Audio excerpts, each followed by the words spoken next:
They can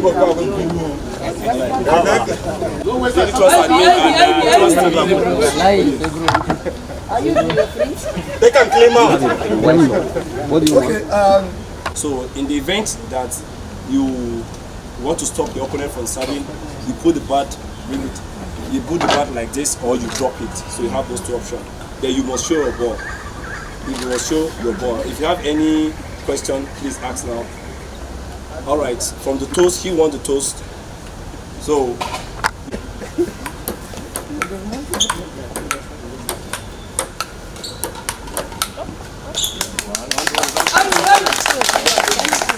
One side is 0.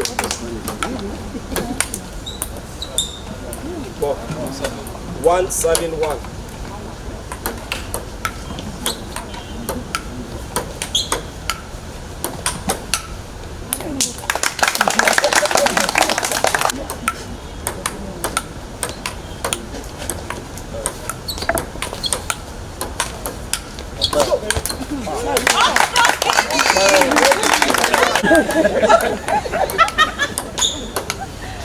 -1 for that.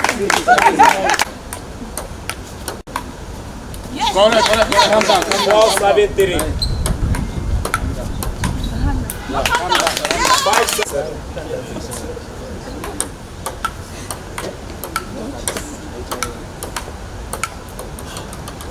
677. We are catching up.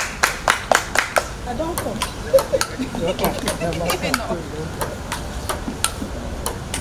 Hey! 678. Change of service.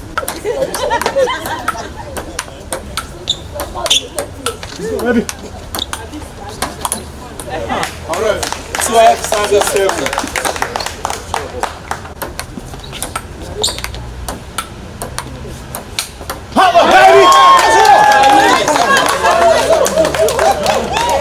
Are you changing?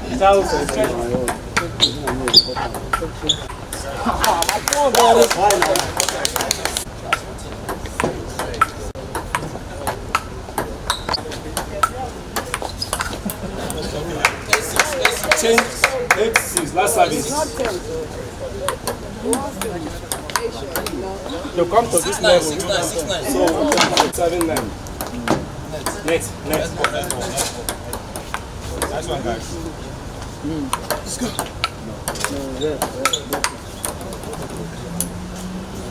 17, 7, 10. You see that service? 8. It's already. You're already controlling. Show the ball. Stop like 8. Wait. I'm not saying. It's the referee now. No shout on this. 8, 7, 10. Your work is to play. Your work is to play. 8, 7,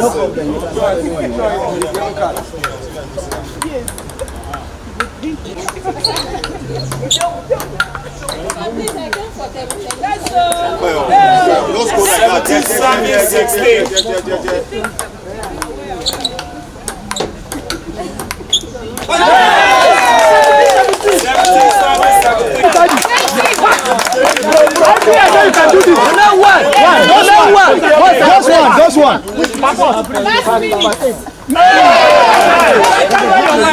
I be relax.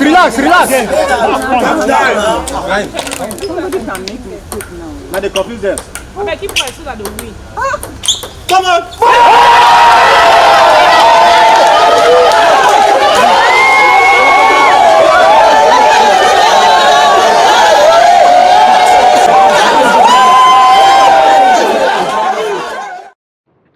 Thanks for joining us on the show 360 Sports on Trust TV. Adeni Gishafe Sports always unite all. Just I'll take you back there when the table tennis final, the chairman's competition actually held there. Well, at least we look at those moments. Sport brings a lot of joy at least everyone smiling and celebrating when you win. Right now, we take you around the world of sport. Champions League knockout phases here, and the match tonight, big one between Man City and Real Madrid. We'll be looking at that particular story, and not forgetting looking at the wrap of MPFL, and also Nigeria and somebody abroad doing so well when it comes to goal scoring. Not forgetting the NFL trying to build at least a hostel for the players of Nigerian origin. There are more of these will be coming on the show, but right now, well, as I always say during introduction, usual suspect is here. Olalifta is here. Good to have you.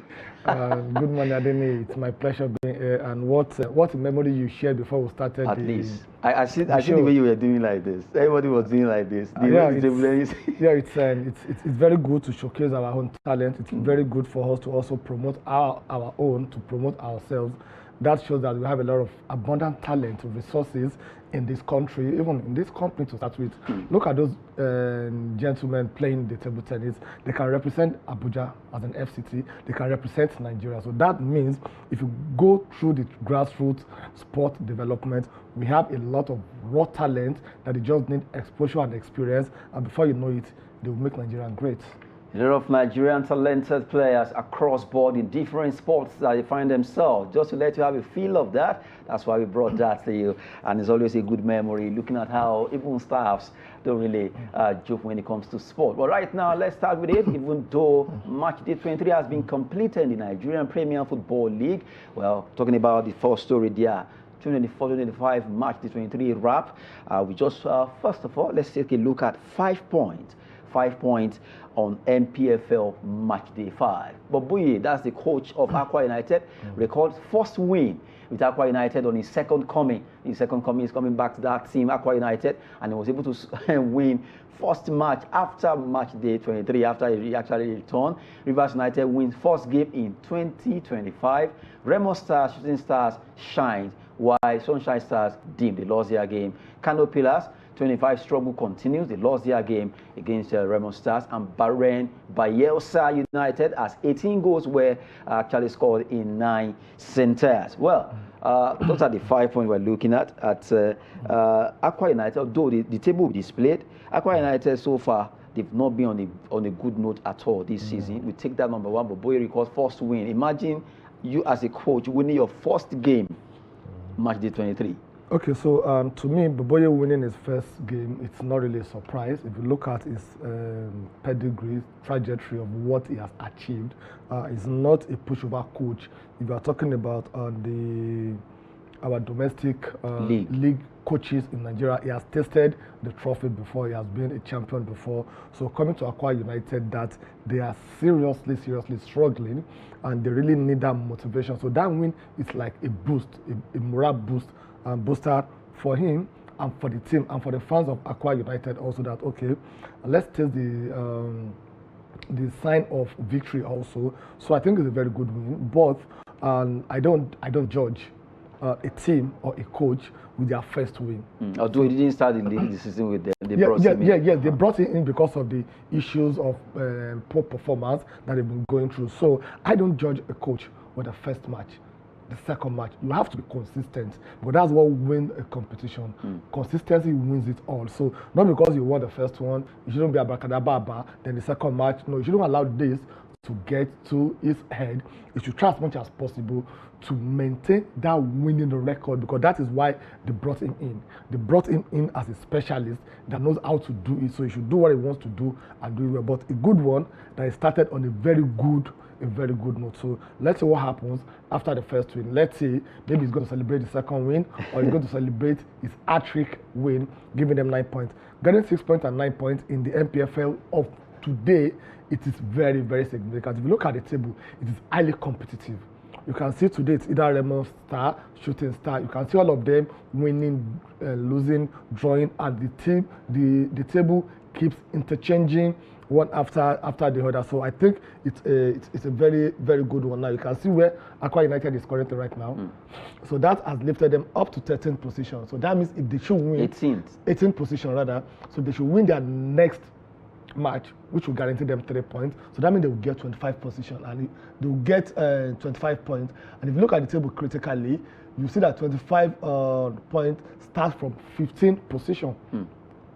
So that shows that there's still a lot that can be achieved. So that's why I said earlier on that 3 points, even a point, is very critical in the Nigerian domestic league. So it's becoming more interesting, unlike before. By now you'll have seen that, oh, this is going to be the clear winner. Look at the top 4 also. Anything can still happen 40, 46, 36, and 38. So that shows that we still have a long way to go. And they've just played how many matches? 23 matches. At least 15 more we still matches. have about 15 more matches. So who says Aqua United will not climb up? They will not win the next 5 or 6 matches. And who says Shooting Star will not start dipping in form? So let's keep it open. Okay, talking about the MPFL, we're looking at the RAP 5 teams that happened. At least we pick out 5 points there for Aqua United. Under Coach Baboe, they were able to win. For Remo Stars showed their class. Now 48. Rivers United also, they did well. They won their first game in this year, 2025, under Finidi George. And the way you said 2025 is as if you're already in July or September. We're just in February. No, how many matches have they played? Looking at Finidi George Yeah. as a household name when it comes to football. Looking at Rivers United, one of the topmost clubs in the MPFL. This season, 2025, this year, at least a lot of people always want to look at Rivers United. When you look at the table, there are some teams that you want to look at. Where are they? Rangers, Kano Pillars, Rivers United, Shooting Stars, like that. You want to see where are they on the table, even if you are not a fan of that club. So I know where. Okay, now Rivers United are standing third.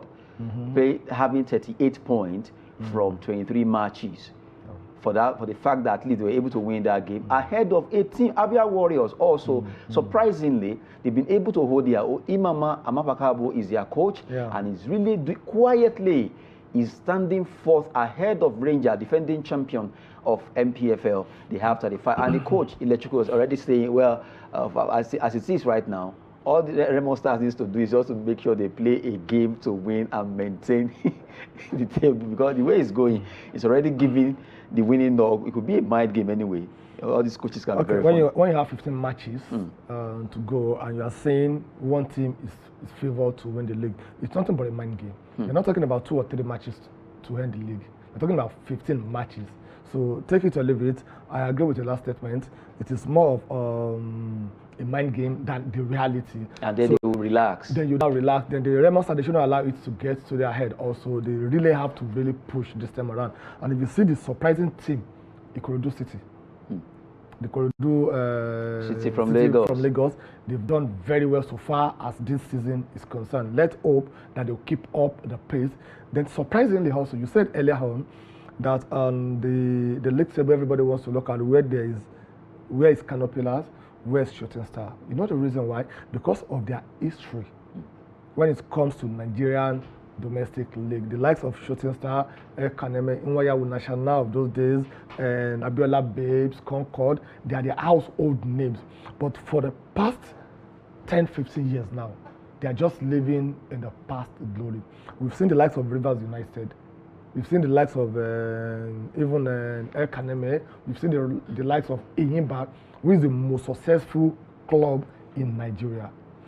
We've seen where they are right now. But surprisingly, we've seen 3SC, that's Shooting Star, where they are right now. I hope they'll keep that pace. And at the end of the season, they'll be able to play intercontinental football that they've not played for a very, very, very long time. So that shows that the football is evolving. Look at Enyimba with their history. Look at Rivers United with the amount of support, resources that they got from their state government. Look at where they are right now. So it is not only about the money, it's about the passion and the dedication. So it's very interesting, and I love what you are really seeing in the Nigerian domestic league this time around. To be sincere with you, we're having the confidence. The officiating is very good. The NFF, they are doing their own part. If there's an infraction anywhere, before you even go to bed, they will have brought out the infraction. The following day, you see that, okay, come and defend yourself, give you fair hearing before we sanction you. So I think what they really need to do now is to do more of media awareness, to do more of providing security, because we've not really gotten to that stage. If you look at some of the matches that they played, if you look at the number of security that are made available, it is like one security personnel to about 100 people. 100K. Let's say about 500 people. So that is an area that the NFF, in conjunction with the Nigerian Police Force or the security outfit, they really have to look into, so that people will know that, okay, let me go out there and watch the match and nothing will happen to me. So far, so good. I give kudos to the organizer. They've done very well. Looking at the 5 points we brought out in the MPFL Match Day 23 wrap, at least we've been able to touch on all these leagues and all the teams participating in there. It's getting more technically very, very competitive.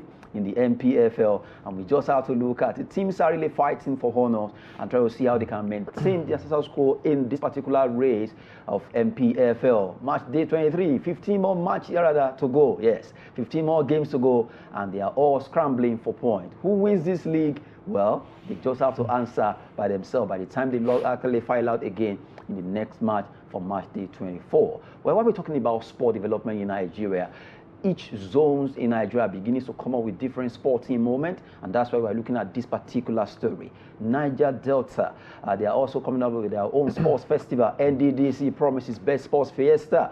Niger Delta Development Commission, they are actually trying to push this to see how they can develop sport, discover so many talents, and that will help them to compete at the National Sports Festival of National Youth Games, because they will discover so many talent from the NDSF that they will be having. Also, as we speak right now, Southwest competition is coming up, Northeast, Northwest, North Central, all trying to see how they can develop their own sportsmen and women. So you look at this, the zones are beginning to see that, okay, we too, we can actually start this and have our own leagues or sporting fiesta. A good development, in the sense that let each region try as much as possible to identify and nurture their talent before they now bring them into the national level. So that's what I think the National Sports Commission needs to do now, is to try and provide a synergy that will not connect both the talent that are coming from each region in each sporting activities and bring them to the national body. For example, for the Olympics right now, we now have an avenue to choose from the best of the best. For wrestling, for example, different category, boxing, different category, we can decide now that we'll have a policy that we are only taking our wrestlers or our boxer, shot putter, javelin, or discus, whatever, from all these regional sports festival. So all of them will now come together to now compete, and we choose the best. So the reason why we have to do this is we don't want a situation whereby to look as if it is a region that is representing the country. It should be a country that is representing a country. So we have about 10 wrestlers, bring all of them together, pick the best from them. The same thing with wrestlers. So I think there should be that synergy between the regional sport festival and the national sport festival, so that we'll be able, the best way you can develop sport anywhere in the world is through the grassroots. Once we get it right, once we have a process and a policy in place to synergize the coming together of all those resources, I think, take it or leave it, will become the real giant of Africa in sport once again. Because right now, they call us the giant of Africa in sports, not only in football, but to be honest with you, we have a long way to go to really reclaim that mandate of being the giant of Africa.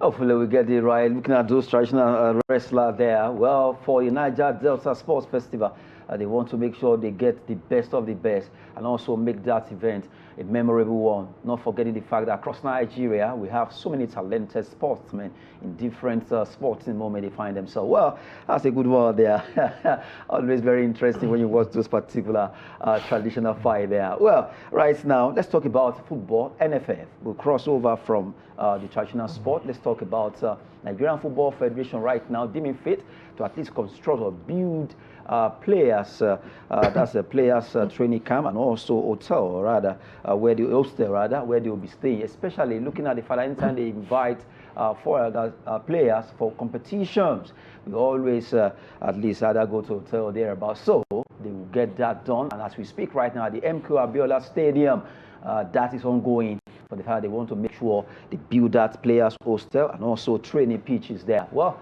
that's a good development.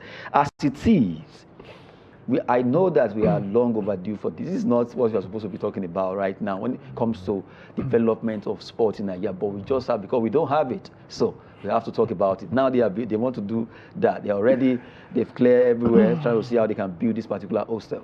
Okay, I don't know. Is this our priority for now? Well, maybe. How many approved FIFA standard stadium do we have in this country to start with? I think we have like 7. We have like 7. How many of them are effective and functional? Maybe 1 or 2. Not maybe. It is only 1. Okay, 1. Yeah, I said 2 because. No, it is 1. 1 at the back. It is the one at the back. So what am I saying? This is a very good development, but I will always say this. And if you don't sweat during the peace, you definitely sweat during the war. So what am I saying? If you don't prepare the infrastructure that we need, building hostel, training or what have you, will be a total waste. Now, if you build a hostel in MK Abiola Stadium, so and the players wants to play, they will still go to Akwa Ibom. No, they said at least they will fix the stadium. They should fix the stadium first before they talk about that. We have some clubs outside in Europe, for example, Tottenham Stadium, for example. They have hostel, they have accommodation for their players. If they want to play home matches, it is a policy. All their players, they stay and remain in the hostel. It is from that place that they go to the training, from the training to go to the field. So the first thing is they have a field first, a standard one approved, before they can talk of having the hostel. So what I'm saying is the concentration, fix the stadium, the pitch first. Let's know we have the pitch. We have more like an arrangement with some of the hotels that they are using in Abuja. So they can still continue that. It should be a phase. The first phase, let's have a standard pitch that after 1 year, we will not, all of us here, we celebrated when the Abuja Stadium was rehabilitated about 30 years ago. Now what happened now? We're just talking about 30 years ago. So what happened to that place now? It looked like a farm center now. I'm talking about the pitch. So we can't even host, we can't even play. FIFA is not even approving it for us to really play football now. So I think, what about National Stadium in Surulere, in Lagos? What has happened to that? What happened to the Liberty Stadium in Ibadan? What about the Kaduna Township Stadium? Or Bauchi. So I think the priority now is to look at how these pitches can be fixed and maintained. Then after that, you can talk about having the hostel, the training pitch, and what have you. I think we shouldn't just try as much as possible to shy away from the first responsibility before talking. Like I said earlier, now we're having a match on the 25th and 26th of this match of next month for the crucial World Cup qualifier. Now let's assume that they fix the training. They fix the hostel. Let's assume it's ready. It's ready now. So what do they want to do with it? They come to Abuja. After they fly to you the day of the match.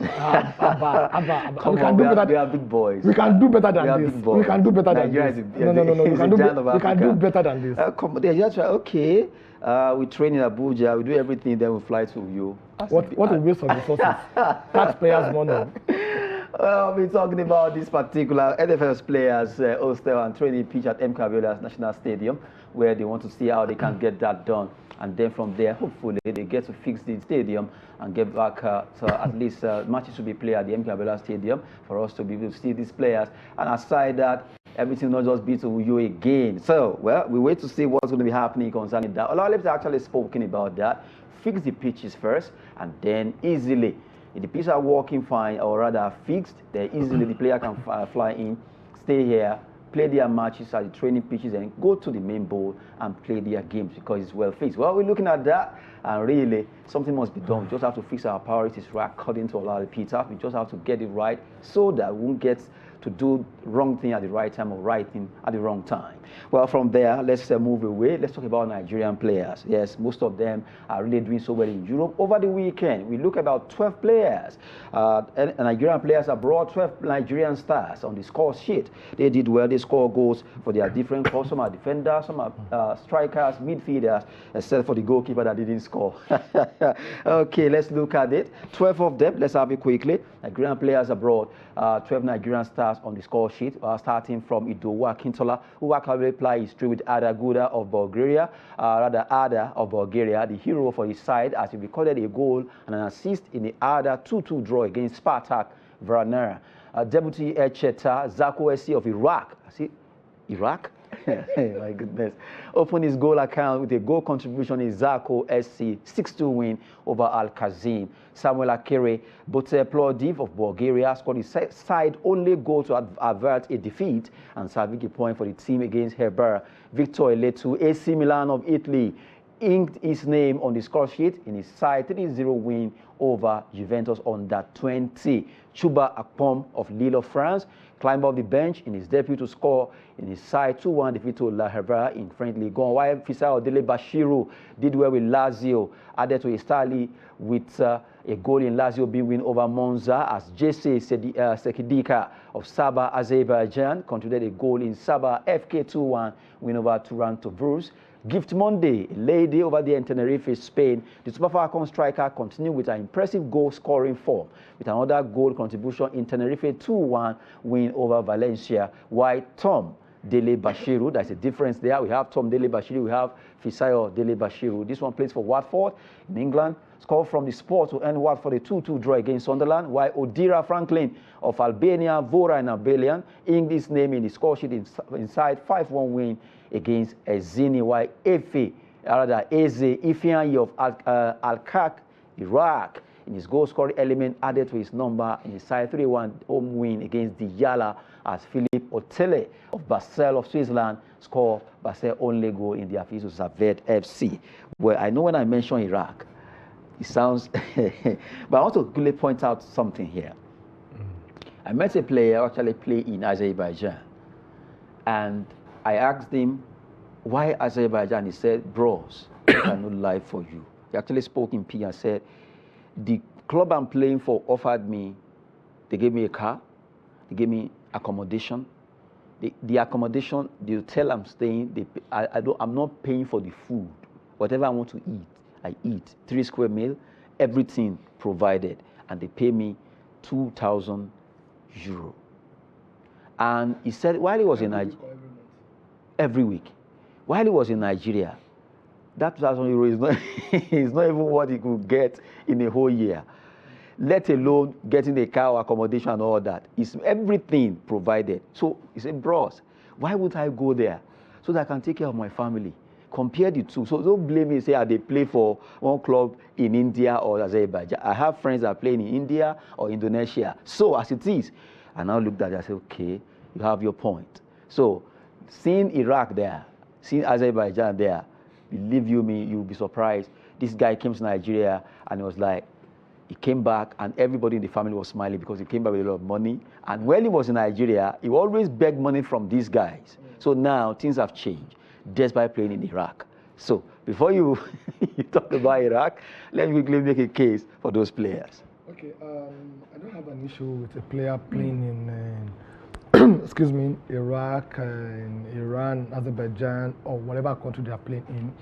Don't forget that football is what? Business. The same way sport is business.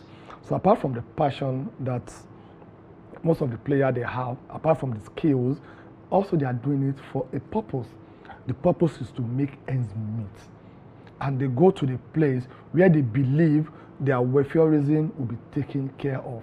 Now, ask all the players that are playing currently in the Nigerian professional Nigerian Premier Football League, that if they have opportunity of going to Iraq or Azerbaijan and they'll be given the same offer that you just told us now, free accommodation, free food, transportation, free because they gave him a car and he's collecting 8,000 euros on weekly basis, will they take it or not? I bet you almost 70 to 80% of them will run away. Will run and beg their agents to get them a deal over there. Do you know how many Nigerians that have been going to the same Iraq, Azerbaijan to go for trial? So that shows that they do it for a purpose, the business aspect of it.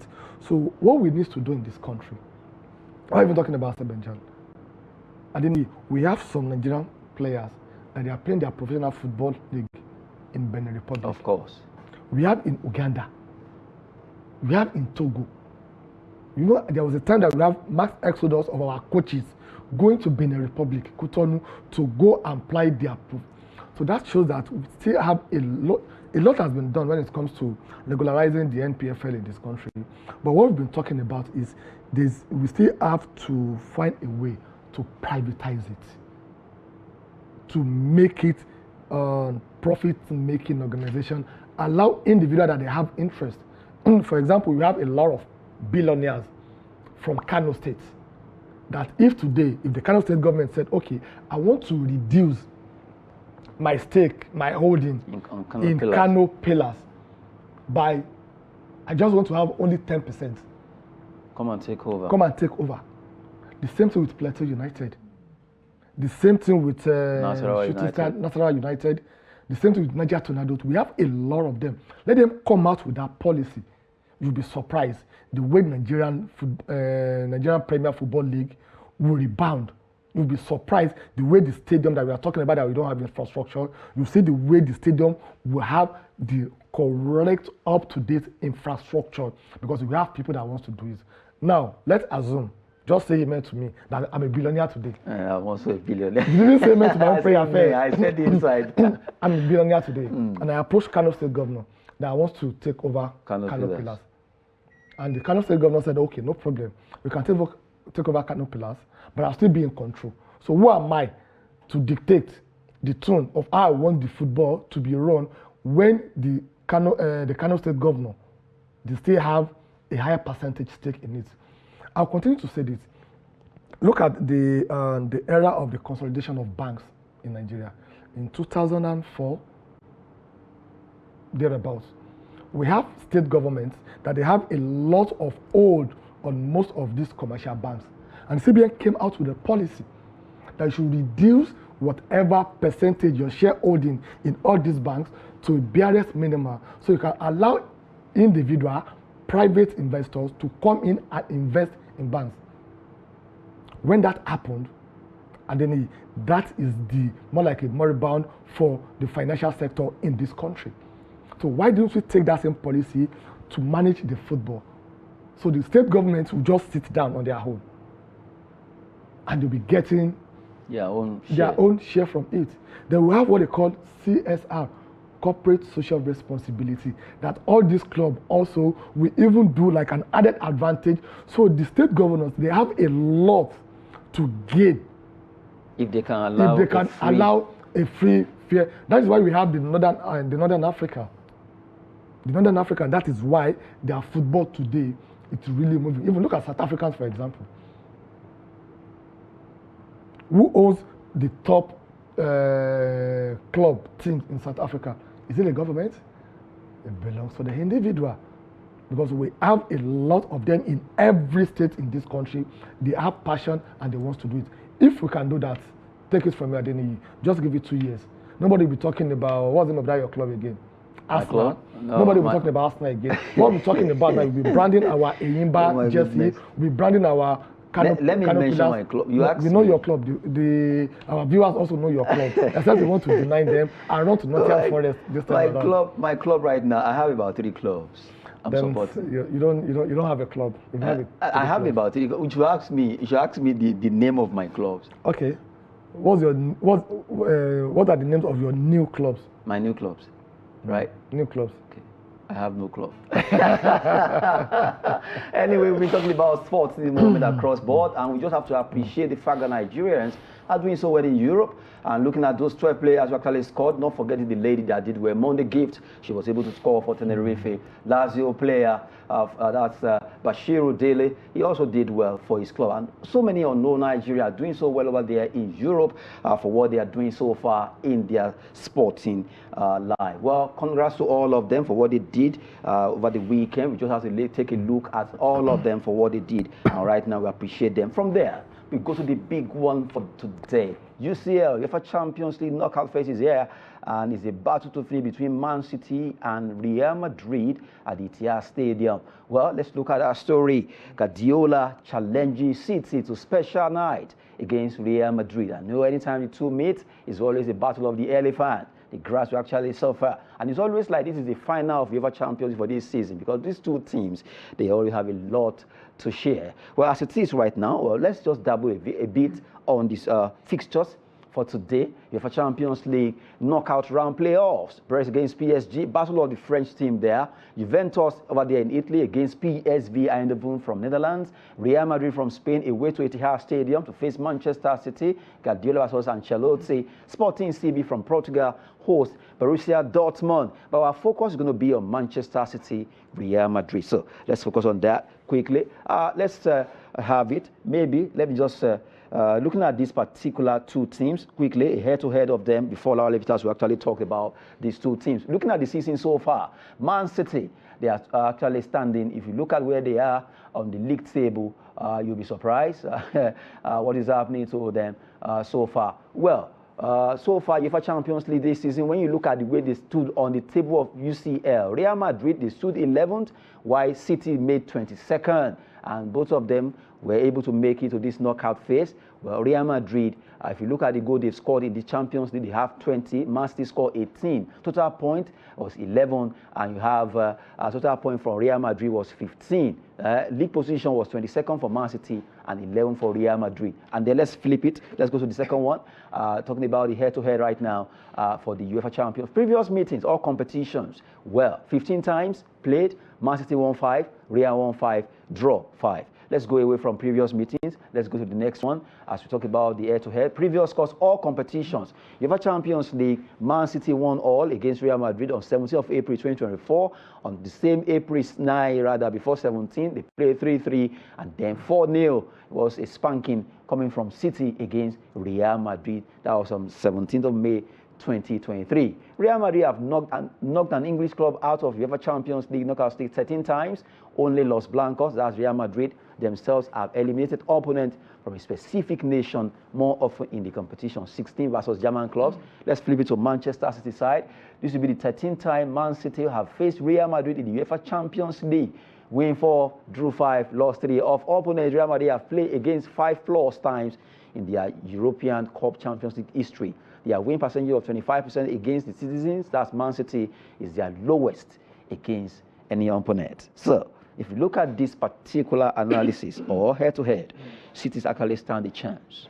But one important analysis that we didn't speak about is that the 3 times that Real Madrid defeated Man City, it has been at the knockout stages. Which is very, very dicey now.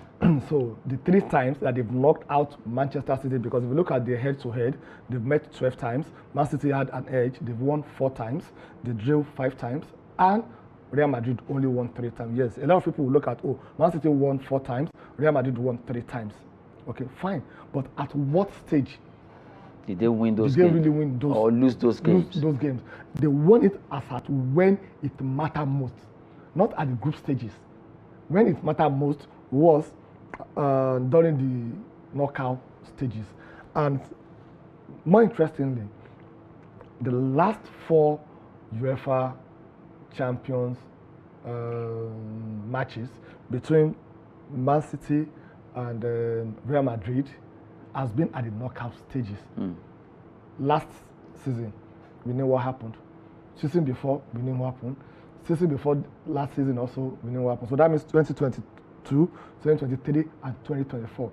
In fact, Real Madrid, they have been the master of eliminating English team at the knockout stages. In 2022, they are the one that defeated Chelsea at the knockout stages. I'm sure you can't forget that one easily. Everybody can't forget that one easily because it's a football that is meant for people that play in the Champions League, people that have won the Champions League before. Okay, so I will understand it better than you and your team. I'm not. I only said you will remember that one. Yeah, so the way you are going with it as if okay. I'm emphasizing the reason why we will not forget it. Okay, that's 2022. 2023, this same Real Madrid, they defeated Liverpool, Chelsea, and Manchester City at the knockout stages. 2024, they defeated Liverpool and Manchester City. So that shows that they are specialists when it comes to knocking out English opponents at the knockout stages. And if you look at the Manchester City that we have right now, to be honest with you, I don't think they have what it takes to stop the Real Madrid. However, when it comes to Champions League, the spirit and the game is totally different. It's fortunate and unfortunate that we are seeing 2 giants that have dominated their different domestic league for the past few years coming to play in this knockout stage that one of them has to go. If you ask me, which I know you will ask me, that will be going out at the end of this knockout, I'm going to shock you and I'm going to surprise you. I say Manchester City knocking out Real Madrid. Why will it shock me? Anyway, somebody is saying you have started. No, seriously, why will it shock me? Okay, I'm not. I know I'm neutral here. No, you're not. You're never neutral, Denny. Okay, I'm supporting who? Am I supporting Real Madrid? anything to inflict pains on Manchester City. It is just. Oh no, maybe you say maybe. I always like the darker, the blue. Like. Oh, okay. Thank you for bringing it out. I actually pinch you. I like the dark side, the dark blue, than the light. Honestly, blue. Because if you see the Real Madrid also, they've been struggling of late. Their last 2 matches, even in the La Liga against Espanyol, they lost. Against Real Madrid, Atletico Madrid, it was 1-1. So instead, they've lost 5 points in the space of 2 matches, all within this February. And that matters a lot. You know the reason why I'm picking Manchester City over Real Madrid?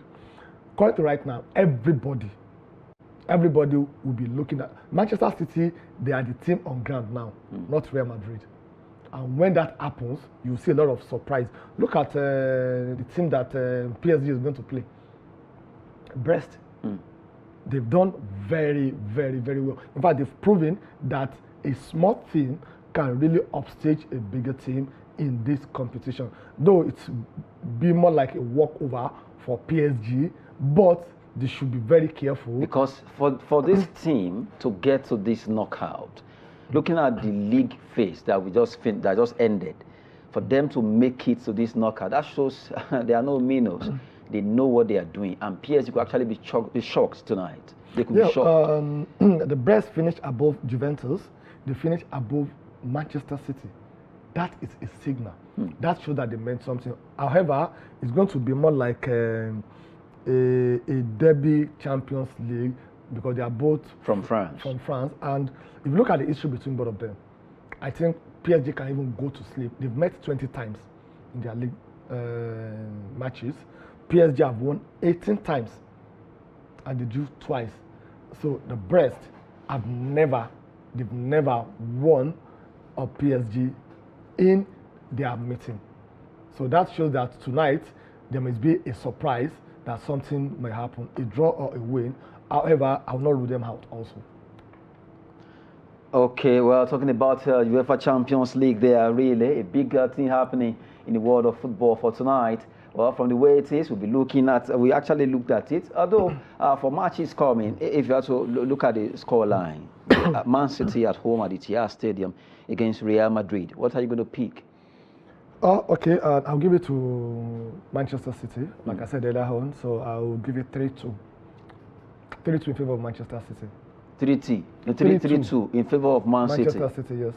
Okay, so if we are to look at PSG versus Brest scoreline. Okay, the Brest may look small, but at times it may be mighty.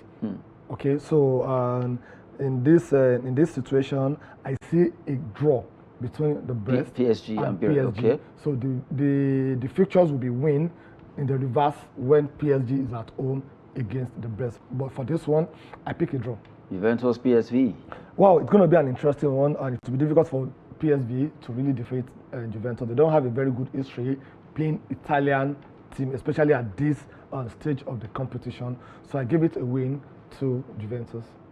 Well, as it is, we've been talking about UEFA Champions League, and really it's a moment tonight because Manchester City and Real Madrid, they will be locking horns at the Etihad Stadium. Anytime they meet, it's like the final, before final, UEFA Champions League final. That's just the way it is right now. Ancelotti, well, even though to some extent, while he was answering, he's being like, okay, maybe they are not at the best, they are best right now, but they believe they can do well when it comes to this game. And if in case they lose this game, they will go back to Santiago Bernabeu to see how they will do well there. Well, we'll be looking at this, and something just struck me. Guardiola, to some extent, even though his team is actually ready for this. But I look at Guardiola, one way or the other, somebody was saying, okay, it's as if he's not in his right mind because of all that happens to him and all that. Okay, what happens to him will have a psychological effect on him, take it or leave it. But the best thing for him to do is to find this is the only thing that he can do to take away whatever psychological, emotional trauma that he's going through. This is the only thing that he can do to take that away from him, at least for the time being. It's better than for him for not doing anything. So it's affecting him, but to be honest with you, I see them springing the surprise against Real Madrid. Well, because of our time, we just quickly take a look at the FA Cup draw that's actually conducted. Let's look at the draw FA Cup. Well, just at least a match will still be, or rather 2 matches will still be coming up to decide who will be facing Millwall between Doncaster and Crystal Palace, etc. And Nottingham Forest will be facing either of them. Whoever wins, they'll be facing Ipswich Town. Cardiff, they'll be facing Aston Villa. Preston against Burnley. Wolverhampton Wanderers, they face Bournemouth. As Newcastle, we playing against Brighton. Fulham, Manchester United, Man City, Plymouth. And someone said, they fixed up Plymouth. Plymouth actually did well, dumping Liverpool. Liverpool on Thursday dumped Tottenham Hotspur out of. Then on Sunday thereabout, they were also dumped out by Plymouth. And now Plymouth is facing Man City. And so the fans of Man City is like, okay, Man City know they joke with this kind of game. So they will go there and do the best by making sure they knock Plymouth out. But for Man United, Fulham, I'm a bit scared for that for Man United. Anybody play Manchester United now, they have a confidence that they can beat them, they can defeat them. Take it or leave it from me. And even if you watch their last match against Manchester City, if not because they've not really, I don't know the reason why they are not using VAR for on the FA. The second goal, it is not really a goal. 3 Manchester United players, they are clearly offside. Don't even need VAR for you to determine or to see that. So Fulham and Manchester United, you'll be surprised Fulham would defeat them. But for Manchester City, I think this is the only trophy that is within their grasp this time around to win. And take it or leave it, they will do everything possible not to go trophyless this season. Arsenal is out, Liverpool is out, Chelsea is out. So what are the people that you have there? Manchester and Newcastle and Aston Villa. These are the only teams that can really, really compete with Manchester City when it comes to this competition. Plymouth, they will try, they've achieved a lot. They will go to Etihad Stadium with that confidence that we can defeat the best team in Europe right now, because there's no team that's better than Liverpool in Europe this time around. Defensively, attacking wise, coordination, they are the best. So if they can do that, so that shows that they will go with that confidence also. If they are playing at home, it may be a different ball game. But playing at Etihad, take it or leave it, Manchester City, I don't think they are going to lose the match. I see them winning the match against Plymouth. A big one there concerning the FA Cup 5th round full draw. We just unveiled there for you to have a feel of what's going to be happening for City and United. They will also fight to see how they can at least go for this particular cup, especially for Man City, who knows that they don't want to go trophyless, according to Olale Peters. We've been talking sport on the show 360 Sport. I want to appreciate you for staying with us. Well, Juventus plus summer soup for Osimhen and Tonali. Juventus are really knocking at the door. They want to get Osimhen to Italy. Yes, they are really knocking at the door. But to me, I will still say this: I don't think Osimhen needs to go back to Serie A.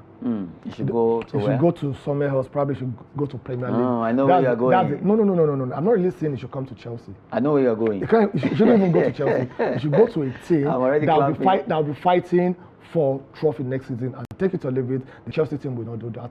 So where are you saying? Liverpool? So I think if he can go to Liverpool, or if you can go to even Manchester City, if you can go to Manchester City. The problem is... Or also, if you can go for Arsenal, because what Arsenal is really lacking right now, they are still lacking that front man. They don't have a striker. Unfortunately, the problem is they may not want to go for him. So, well, because of our time, maybe I should just take that from you.